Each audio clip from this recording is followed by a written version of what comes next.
Merci. Ouais.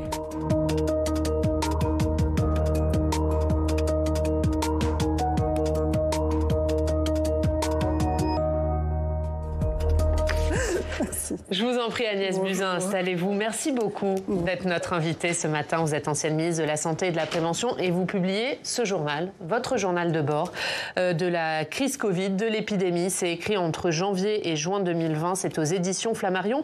D'abord, pourquoi vous avez choisi de publier ce livre maintenant, 3 ans après l'épidémie ? D'abord, j'ai souhaité que le traumatisme qu'on a tous vécu, évidemment les Français avec la pandémie, moi aussi, dans mon vécu personnel, un traumatisme d'être accusé de ne rien avoir préparé ou fait. J'ai attendu que ce traumatisme s'éloigne pour avoir un regard plus analytique et essayer de faire un décryptage de ce qui nous est arrivé collectivement. Le mot traumatisme est fort. Vous dites d'ailleurs dans votre livre, relire ce journal m'a été parfois par endroits douloureux. Oui, bien sûr, parce que ça a été excessivement violent. Et je l'ai compris comme un phénomène, je dirais, naturel. C'est-à-dire qu'au moment du confinement, les Français ne sont pas prêts. Ça arrive brutalement. C'est quelque chose qui n'a jamais été vécu nulle part, en tous les cas de mémoire d'homme. Et la peur aidant, il faut trouver quelqu'un de responsable, de coupable. Et je comprends très vite, en fait, que je suis la coupable expiatoire de ce Vous avez le sentiment d'avoir été un bouc émissaire dans cette crise Covid, dans la gestion de cette crise ? J'ai pas du tout envie d'apparaître comme une victime. Après, je suis très solide. J'ai écrit ce livre avec du recul. J'ai été très factuelle dans ce livre. J'ai essayé vraiment de juxtaposer les faits pour en faire une analyse et un retour d'expérience pour le collectif, pour qu'on soit mieux préparé les prochaines fois. Alors justement, on va y venir. Le récit, il commence à Noël 2019. Vous êtes en Corse. Et c'est là que vous avez la première alerte. Alors, ce n'est pas une alerte, en fait, je suis un fil Twitter, comme tous les ministres qui regardent Twitter, mais j'ai à la fois sur Twitter des alertes politiques et médicales, parce que je suis médecin. Et je vois effectivement un tweet qui relaie un blog en anglais. J'ai le souvenir que ça vient d'un pays d'Asie, mais je ne sais pas si c'est Taïwan ou Singapour ou Hong Kong. Et une radio de thorax très pathologique qui dit il y a des cas de pneumopathie inexpliqués en Chine. Et ça me fait penser tout de suite au SRAS, qui a été vraiment une épidémie à coronavirus dans les années 2000 très grave, mais cantonnée en Asie. Et je me dis, il faut que je suive ça, parce que ce qui vient de Chine l'hiver, est-ce que c'est une grippe aviaire, une grippe mutante, un SRAS ? Voilà, je suis médecin, et donc je le ressens comme un danger, et on commence à suivre ça avec le directeur général de la Santé. Ouais. Mais très vite, ça résonne en vous. Tout de suite, ça résonne en moi. Pourquoi aussi ? Parce que quand on est médecin et qu'on a fait de la santé publique, on sait qu'il y aura un jour une grande pandémie. Donc, quelque part, j'ai l'esprit préparé et je me dis, j'espère que ce n'est pas the big one. Vous savez, comme celui qu'on attend et qu'on craint.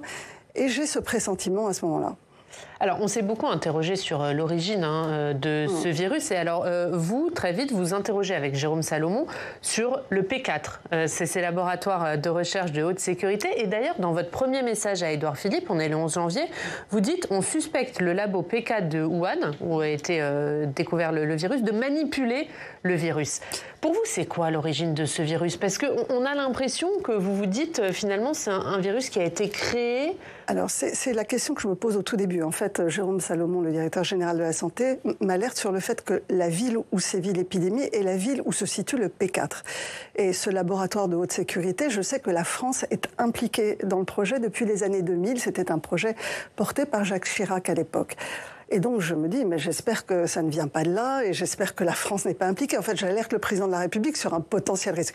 En réalité, depuis, on a appris, grâce aux services secrets américains, mais aussi grâce aux missions de l'OMS, que les coronavirus à Wuhan étaient cultivés non pas dans le P4 issu de la collaboration avec la France, mais dans des P3, c'est-à-dire des laboratoires un peu moins de haute sécurité, parce que ça ne sont pas considérés a priori comme des virus hautement mortels comme Ebola ou la variole. Donc en réalité, aujourd'hui, la question qui se pose, c'est est-ce que c'est un virus d'origine animale ou est-ce que c'est issu de travaux de laboratoire dans le P3 et donc pas dans le P4, mais ça c'est quelque chose que j'ai appris bien plus tard, bien sûr. Vous alertez rapidement, hein, on disait, on est le 11 janvier, Emmanuel Macron et Édouard Philippe, mais en même temps, au début, et vous le dites dans le livre, il n'y avait pas vraiment d'inquiétude sur la transmissibilité de ce virus à l'homme. Est-ce que c'est ce qui explique finalement que l'inquiétude n'a pas été là au début du côté de l'exécutif et des politiques? Je pense qu'il y a eu une minimisation, est-ce que c'est volontaire ou pas, de la transmission interhumaine dans les alertes venant de Chine. Et donc pendant longtemps, jusqu'au 24 janvier, donc quasiment un mois après le début de l'épidémie en Chine, un mois où on nous explique qu'il n'y a pas de transmission interhumaine et si elle existe, elle est faible. Et ça, juste la Chine a pu le cacher, selon vous? Je ne sais pas. Franchement, je n'ai pas fait je n'ai pas fait d'enquête personnelle. Ce que je sais, c'est que ça a créé une fausse sécurité. Parce qu'en réalité, dès que vous comprenez qu'il y a une transmission entre humains, vous comprenez que ça peut partir comme un feu de forêt.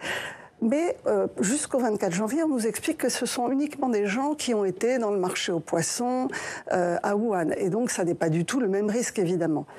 Moi, je comprends dans la semaine du 21 au 24 janvier, parce qu'il y a déjà des rumeurs qui courent, qu'il y a potentiellement une transmission interhumaine. Et là, pour moi, c'est branle-bas de combat. Et en réalité, je mets en tension tout le ministère de la Santé. Nous commandons des masques, après nous commandons des respirateurs, nous alertons les hôpitaux, nous faisons 3 réunions de crise au ministère. Donc en fait, nous sommes très mobilisés, mais tout ça n'est pas vu par les Français. Nous ne communiquons pas à l'extérieur. Et dès la mi-janvier, vous avez des points réguliers sur le virus, hein, c'est ce Absolument. que vous dites. Et enfin, pratiquement tous les jours, on le voit dans le livre. En réalité, je suis constamment obsédée par ce qui arrive avec ce virus, dans un agenda de ministre extrêmement chargé par ailleurs. Mais alors justement, parce que vous racontez aussi, au début, il n'y a pas que le Covid, il faut rappeler, à ce moment-là, vous êtes en pleine réforme des retraites, parce que vous aviez évidemment d'autres dossiers à gérer. Vous racontez plusieurs fois les thèmes des questions d'actualité au gouvernement. Vous dites, ministre de la Santé, on a énormément de questions, il n'y en avait pas une sur le Covid. Et il y avait les retraites, il y avait évidemment les inquiétudes autour de la grève des hôpitaux. Est-ce que c'est aussi ça qui explique que le Covid est un petit peu passé au second plan au début ? Non, je ne crois pas, parce qu'en réalité, c'est un phénomène international. Quand vous regardez les premières alertes dans les journaux scientifiques internationaux, le Lancet, vraiment, le premier moment où ils considèrent que ça va être grave, c'est en février, et la deuxième quinzaine de février. Donc, il y a une forme de déni. Ça n'est pas vraiment pas français, c'est un déni international. On voit d'ailleurs que j'essaye d'alerter tous mes collègues européens, que je n'y arrive pas, que je mets 3 semaines à obtenir un Conseil des ministres européens. En fait, personne n'y croit, mais... Et il y a juste sur l'Europe, il y a aussi cette phrase, vous racontez un SMS d'Édouard Philippe qui vous dit « Certains jours, je me demande à quoi sert ce truc qui s'appelle l'Europe ». Oui, parce qu'on est très énervé, on n'arrive pas à mobiliser la communauté européenne. Ça ne m'intéresse pas. Elle a failli aussi, l'Europe. J'ai envie de dire que il faut lire le livre pour comprendre la mécanique et les responsabilités de chacun. En réalité, c'est une responsabilité assez collective entre les réseaux sociaux, les médias, les scientifiques qui minimisent en permanence en parlant de grippette.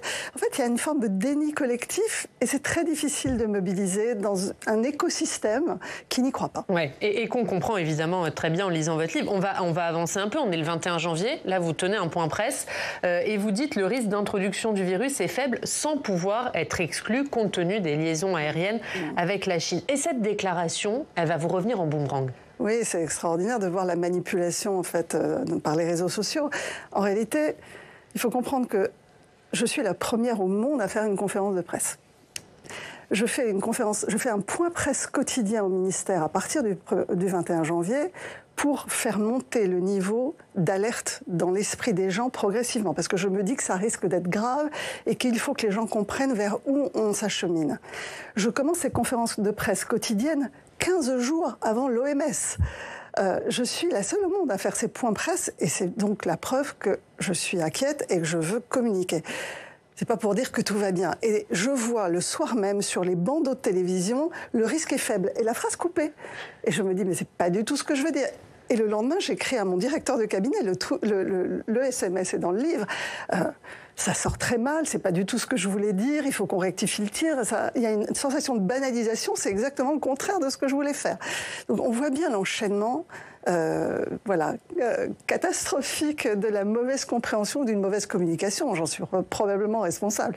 Mais en tous les cas, l'objectif, c'était vraiment... Et des phrases tronquées. Oui, les phrases tronquées, on connaît ça dans les médias.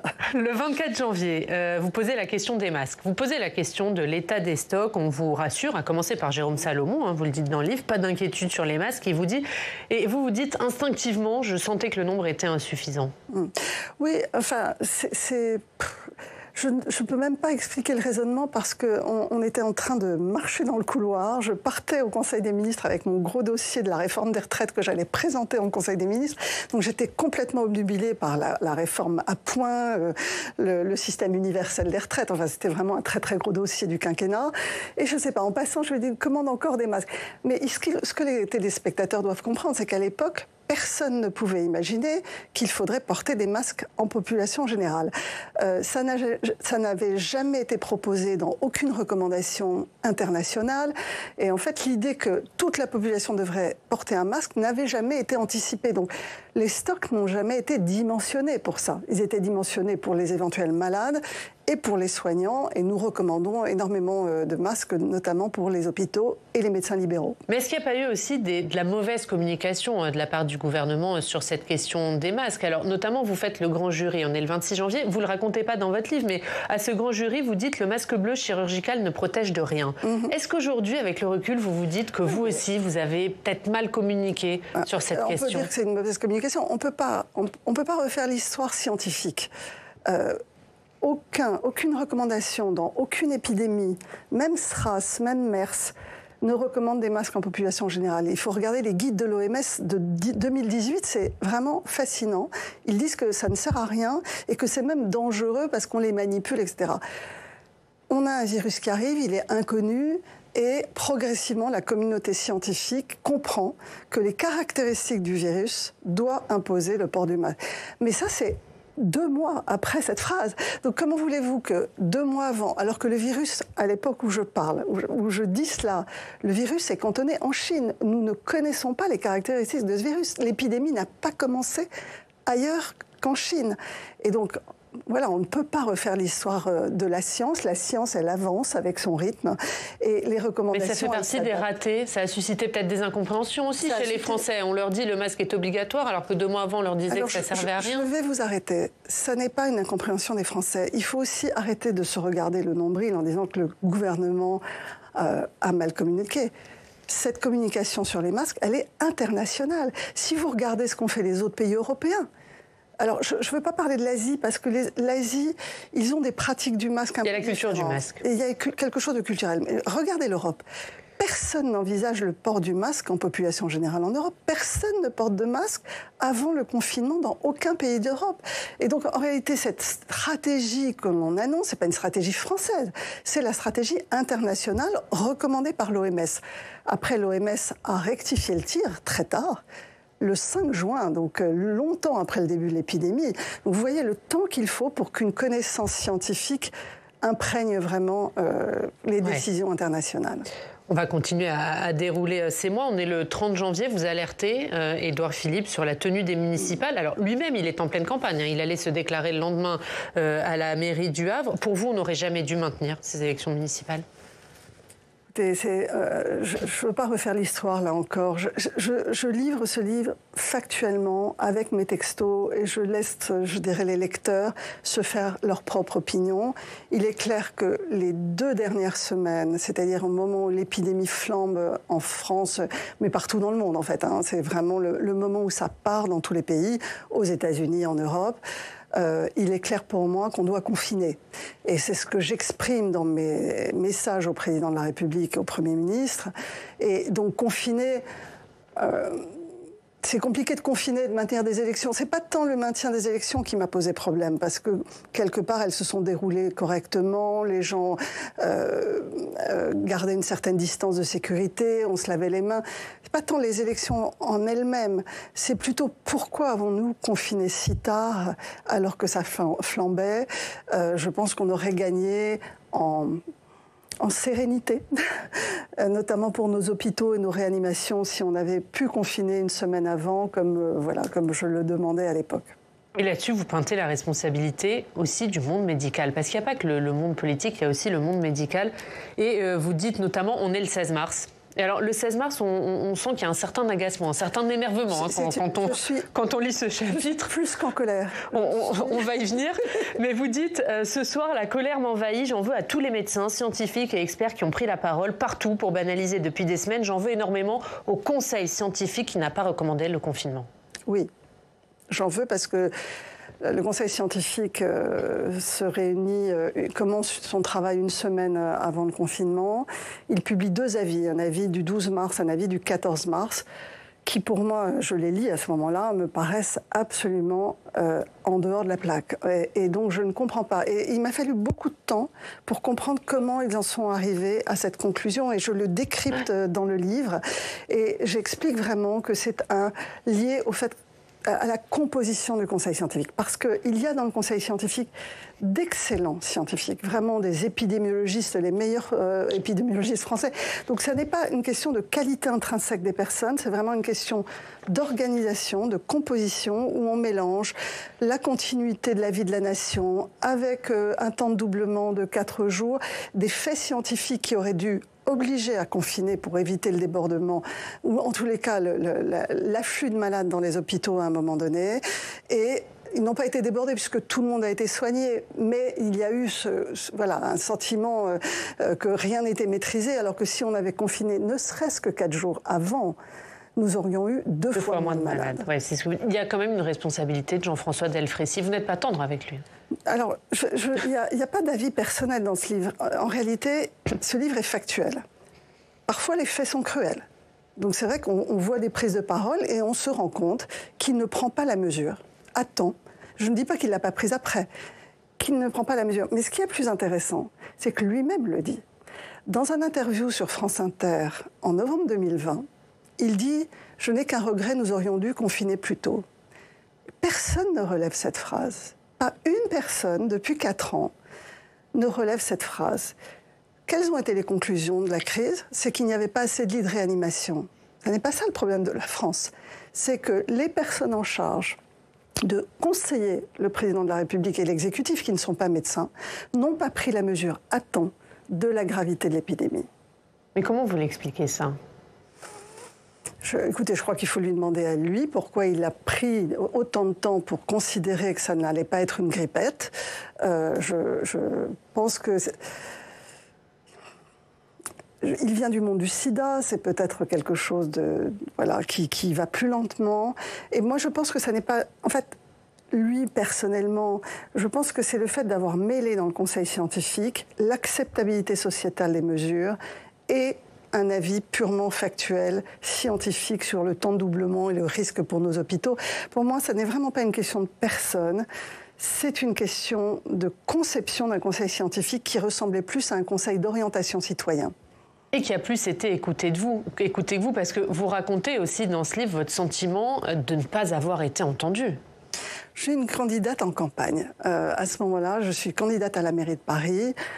Quelque part, je ne suis plus, pour l'ensemble du gouvernement, je ne suis plus médecin, je ne suis plus une ancienne ministre de la Santé, je suis une candidate, femme politique à la mairie de Paris, et donc mes avis n'ont pas l'air d'être entendus. En tous les cas, ils sont... C'est uniquement parce que vous êtes une candidate? Ou c'est aussi parce que vous êtes une femme, parce que vous n'avez pas un poids politique suffisant? C'est des questions que je pose dans le livre. C'est la parole des femmes, c'est le poids des femmes en politique, évidemment. Ça interroge sur l'aspect genré de la crise, de la gestion de crise. C'est quelque chose qui m'a frappée. J'ai remarqué qu'aucune femme n'a jamais appelé le coronavirus une grippette. Et donc ce côté... je vais savoir faire, ne vous inquiétez pas, c'est une grippette. Ce côté un peu viril, bravache vis-à-vis de l'épidémie, c'est quelque chose que je n'ai pas observé chez les femmes. Donc je pense que ça doit nous faire réfléchir collectivement à la parole des femmes et à la façon dont nous la prenons. Vous parliez évidemment de votre entrée en campagne. C'est aussi une partie importante de ce livre, puisqu'on est en février 2020. Vous ne vouliez pas y aller, vous le dites. Avant la vidéo de Benjamin Griveaux, vous faites une matinale et vous dites « c'est ma décision, je ne veux pas y aller ». Absolument. Et j'envoie d'ailleurs des textos dans la semaine avant cette matinale de France Inter. J'envoie des textos au président en disant « j'ai pris ma décision, je n'irai même pas sur une liste, je n'ai pas le temps ». Et effectivement, j'annonce sur France Inter que je n'irai pas au municipal, même pas tête de liste, même pas sur une liste, j'abandonne. j'ai trop de travail. Et arrive l'affaire Griveaux, et je le découvre en sortant de cette matinale. Et je comprends que tous les regards vont se tourner vers moi. Et voilà, c'est un sentiment qui était, là encore, prémonitoire. Ouais, mais pourquoi vous y êtes allé? C'est quoi? C'est une forme de loyauté vis-à-vis d'Emmanuel Macron et d'Édouard Philippe? C'est des pressions que vous avez subies? Non, je ne veux pas remettre la faute sur les autres uniquement. C'est vrai que j'ai eu une pression énorme. À la fin, j'ai dit oui, donc à la fin, c'est ma responsabilité. Je pense que c'est un concours de circonstances. Il y a eu énormément de pression. Il y a ma loyauté, c'est vrai. On me dit qu'on m'a donné la chance d'être ministre, qu'à un moment, il faut rendre. J'avais déjà refusé d'être tête de liste aux européennes. Donc 2 fois refusé au président de la République, quand on est issu de la société civile. Bon. Et puis, il y a le fait que je doutais moi-même. C'est-à-dire qu'à l'époque où ça survient, il y a une forme de faux plat dans l'épidémie. Il y a un temps mort. Tout est cantonné en Chine. Il n'y a pas encore d'épidémie en dehors de Chine. Tout le monde considère que ça va être une grippette. On voit les émissions de télé, de radio. Même un mois après mon départ, hein, les scientifiques disent encore que ça va être une grippette. Donc, vous imaginez le 15 février. Et nous n'avons pas de nouveaux cas en France depuis une dizaine de jours. Et je commence à douter de moi-même. Je me dis, mais si ça se trouve, je vois tout en noir. Peut-être que j'ai paniqué. Alors c'est vrai que j'ai vraiment mobilisé tout ce que je pouvais mobiliser au ministère de la Santé. Et tout le monde me regarde un peu comme une folle. Et donc, je commence à douter. Bon, voilà, c'est un mélange de tout ça qui fait qu'à un moment, je dis oui. Et je le regrette évidemment immédiatement dès que je vois l'épidémie démarrer le 6 février en Italie. Là, je comprends que mon intuition était la bonne, que la gravité, c'est bien ce que je suspectais, et je comprends que je n'aurais jamais dû partir. Ouais, et vous le regrettez, et je le disais, on sent votre colère au lendemain du premier tour, le soir du premier tour. C'est d'ailleurs l'un des chapitres les plus courts de votre livre, le soir du premier tour. On a l'impression que pour vous, ça n'a pas existé. Et puis, vous parlez d'élections mascarades, vous dites on a été assez ridicule comme ça. Moi, je ne veux pas faire les tractations du second tour. Et vous avez cette phrase que j'ai trouvée marquante, vous dites, vous envoyez un SMS à Édouard Philippe, moi, aujourd'hui, je n'ai plus de boulot, et lundi, je serai au front à l'hôpital, et dans un mois, peut-être morte. Oui. C'est mon sentiment à l'époque, c'est-à-dire qu'il est le soir même du premier tour, je ne veux qu'une seule chose, c'est retourner travailler comme médecin à l'hôpital pour participer à cette guerre contre la maladie. Voilà, donc j'essaie de trouver un poste à l'hôpital. Pour moi, je me vis comme médecin immédiatement face... Enfin, c'est la vocation d'un médecin, d'être utile. Donc, je sais que je vais retourner travailler et que je vais soigner des gens atteints de Covid. À l'époque, on ne sait absolument pas qui va vivre, qui va mourir, la mortalité. On découvre l'épidémie. Elle arrive enfin, je dirais malheureusement, en Europe. Et donc, on va découvrir la réalité des chiffres. Et c'est à cause de ce sentiment de précarité, en fait, où je me dis que peut-être que je vais mourir du Covid, que j'écris pour mes enfants ce journal. Je commence à écrire en me disant, si je meurs, je ne veux pas qu'ils aient l'image de moi qu'on a donnée dans les médias et dans les réseaux sociaux. Ils doivent connaître cette histoire. Ouais. Voilà. Et effectivement, et à partir du 22 mars, vous écrivez tous les jours. Avant, vous êtes allé rechercher dans vos agendas, dans vos archives. À partir du 22 mars, vous écrivez tous les jours. Alors, vous le dites, il y a cette épidémie en Italie. Vous pressentez évidemment qu'elle va arriver en France. Pourquoi Emmanuel Macron et Édouard Philippe ont là aussi peut-être un peu tardé à réagir? Mais regardez les émissions de télé. Je retranscris des émissions de télé et de radio de cette période-là avec des gens réputés que nous connaissons tous sur les plateaux télé, qui sont des médecins éminents, des présidents de syndicats, enfin vraiment des gens que tout le monde connaît. Regardez les prises de parole pendant cette période. Tout le monde minimise. Comment voulez-vous que des politiques qui ne sont pas médecins, qui sont obligés d'entendre les conseils de scientifiques, puissent prendre la mesure de quelque chose qui est misé par la majorité? Moi, je suis certaine qu'il y a des médecins qui, comme moi, étaient terrorisés. J'en suis certaine. Mais malheureusement, ils n'ont pas été invités sur les plateaux télé, ou alors ils n'ont pas voulu s'exprimer. Est-ce que c'est le traumatisme de la grippe H1N1, où on avait eu tellement peur et qui s'est avéré être en fait une toute petite grippe pas sévère? Est-ce que les médias ont préféré entendre des personnes rassurantes? Est-ce que je n'ai pas je n'ai pas la solution. Je pose un certain nombre de questions à la fin du livre, dans l'analyse vraiment du retour d'expérience. Oui, mais il y a plein de fois où vous dites, moi j'ai envoyé des messages à Emmanuel Macron, à Édouard Philippe, ils m'ont pas répondu. Est-ce que quand même il y a une responsabilité? Ils me répondent. Quand je suis ministre, il est clair que les réponses sont immédiates. tout le temps. Et donc, il ne faut pas dire qu'ils ne répondent pas. Ils répondent. Et d'ailleurs, nous faisons. Moi, je ne veux pas laisser croire aux Français que nous n'avons pas préparé. Nous avons préparé. D'ailleurs, c'est quelque chose qui me choque énormément depuis 4 ans. C'est aussi la raison pour laquelle je publie ce livre. C'est qu'il y a l'idée que personne n'était préparé.